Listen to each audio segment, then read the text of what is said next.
people that were lost on the missions? Did y'all have a ceremony or something? Before we left our wallets and everything on our beds. And whether this was given to the chaplain to send to the parents of the lost people, or whether we had instructions to divide whatever money he had, it doesn't ring too well in my memory. I don't think we ever separated the money. It was sent to the parents. Yeah.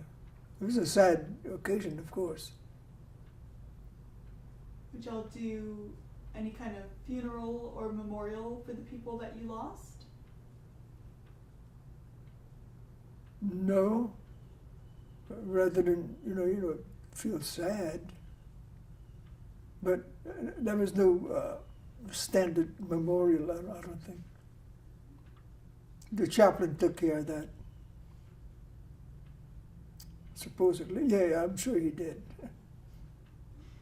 So on the days when you were not flying missions, what would you be doing on the base? I'd look forward to a 48-hour pass, and we'd go to London. And what was it like in London when you would visit? Blackout. You couldn't even light a cigarette because that would everything, especially the square where we went, and they would get the Germans to land bombs, to drop bombs from planes. So they were very strict. They had people called wardens. They watched for you to even light a match. A shade that was not pulled across a window. So they were very careful about that. And what did you think of the British people? Very educated people. Very enjoyable. I remember going through, my first time I went to a line to go in the mess hall. They had something that I had never seen before. I put it on my plate, ate it. It almost knocked me out. I forget the name of it, but it's sort of a whitish stuff. But they ate it with relish, but it surprised the heck out of me. But otherwise, the food was good. Whatever food they had, because they were in strict relations as far as food is concerned. When we went on pass in London, there was only one place that served any kind of meat. And I'm pretty sure it was horse meat. But I enjoyed it. I didn't know it at the time. But Joe and I, my friend, we used to go, and there was this one place in London that we could get this food, and it was good. And how were you and your friends treated as Americans? Sometimes they thought we were arrogant because we didn't follow their rules of society, I guess, to say we were very arrogant because we said, we're protecting you, you should give in to us. But it was some kind of attitude like that, which wasn't correct, but that's what it was.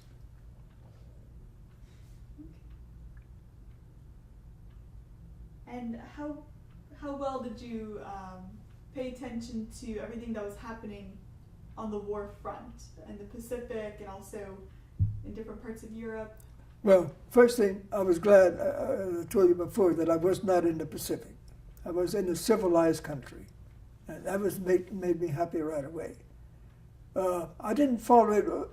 I knew about the Battle of the Bulge, which we loaded up a certain amount of bombs, and we helped the trapped Americans in that area there against the Germans. So that's the only relation that I had as far as knowing what was going on.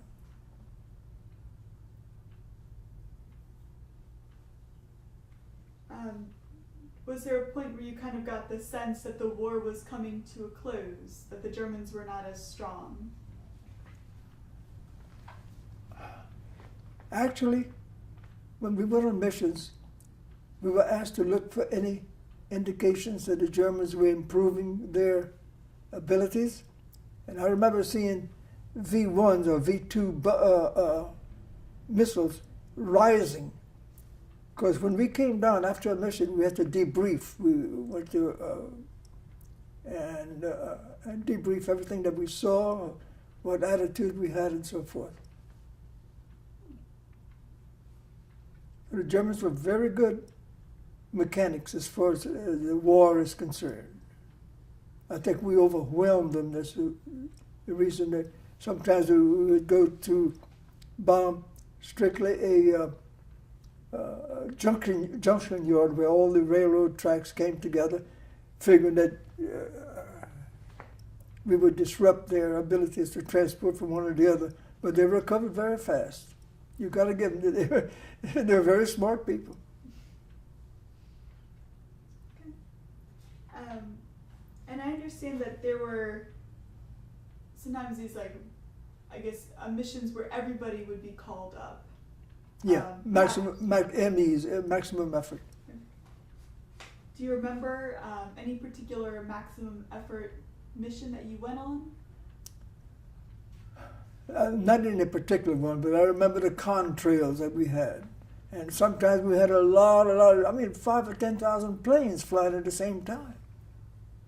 Because, let's say we took off first and we circled around. As we circled around, the surrounding fields would come in and until the whole group was ready to go across the way. How long would that take? Quite a while.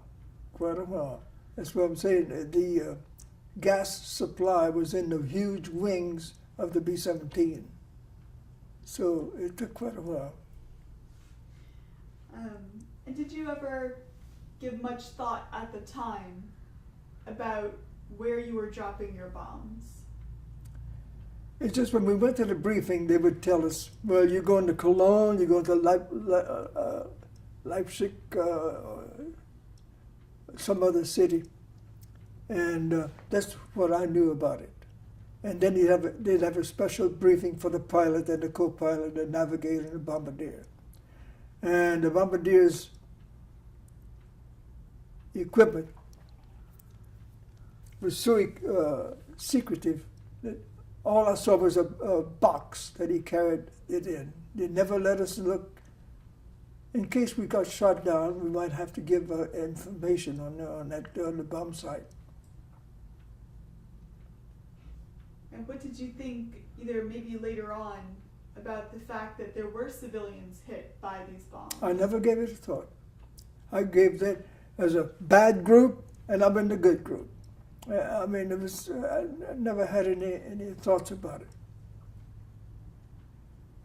Right, well, But the only thought that we had, we went to Cologne, and the instructions were, be careful, don't hit the cathedral there. So we dropped our bombs in the river and the surrounding areas, but we never hit the cathedral. What did you think about that? I thought it was very nice that we could do this to an enemy, and I would hope that they would reciprocate. They never did, because I was in London a couple of times when they were bombing London, and I had to hit the underground, and that was the only place that you could go. Sometimes we would go in head first. It was that bad. What was that feeling like? Scared. You want to protect yourself. And you did everything necessary to protect yourself. What did the damage look like when you came back out of the underground? I see buildings crumpled and streets disrupted and so forth. Buses disrupted, you didn't run anymore. So it made what I was doing not enjoyable, but more necessary.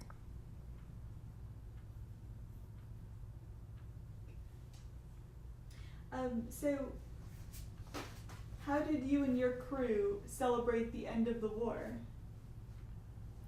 they gave us a 48-hour pass to London. And we went out there, and people walking, running up and down in the street. I was in 45, I think. And people running up and down in the street and kissing each other and so forth. It was, and that attitude transmitted to us, so we enjoyed it also, very much so. And tell me about getting home after that. Actually, we flew back. I never had to get on a ship with a bunch of men. We flew back with a plane, and I was volunteered to go in the B-52s, which later on, dropped the bomb, the big bomb. And I was on my way. I was on a train, and they said the war is over. It's not necessarily for you to go to the B-52. So I was sent over to some town in Mississippi, and I got discharged from there. I came home. And did they ask you if you wanted to stay in? No, in fact, I had volunteered that I was going to stay in. But then it became unnecessary after the Nagasaki bomb was dropped. So it was not necessary. And what did you think of the atomic bomb being dropped on Japan at the time? At the time, I thought it was a very necessary thing to bring the war, because we were going to attack Japan, and we were going to have a loss of manpower, a heck of a loss of manpower. And I would be in a plane, probably I would have been shot down there.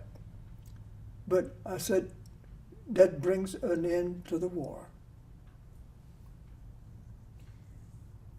And after you were discharged? I came home. And I got a job at Western Electric, and I traveled all over putting up telephone systems. By those tokens, very antiquated systems, but that's where the girls would plug in the line. You'd ask for a number, and the girl would plug in. I was working on that.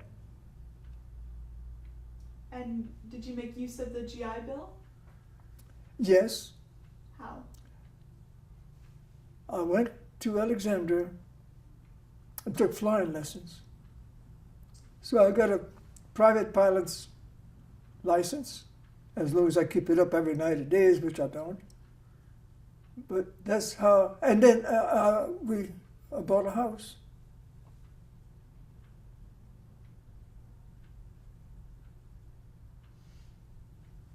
And what was it like going back to civilian life? You didn't have the regimentation in your mind. You go here, go there, and nobody tells you can't do it and anything. You don't have to salute. It was a freedom.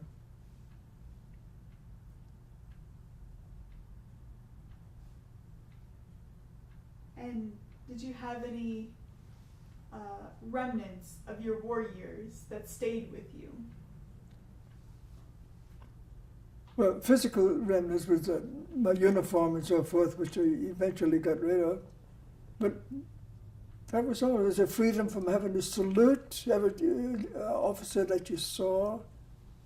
You could get up at the time you want to in the morning.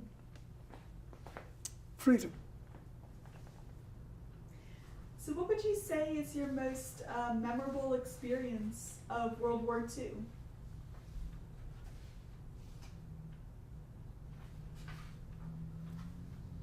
Well, that day when we were all loaded with bombs and it snowed, and it was on Christmas Day or Christmas Eve, something like that, that was most memorable. I was hoping that this would happen, and it did. I was happy. And why would you say that you decided to serve in World War II? I was mad. You know, our ships were sunk right in the morning. Our naval personnel was killed. You can't feel anything but disturbance. You want to get even. And how would you say that World War II changed your life?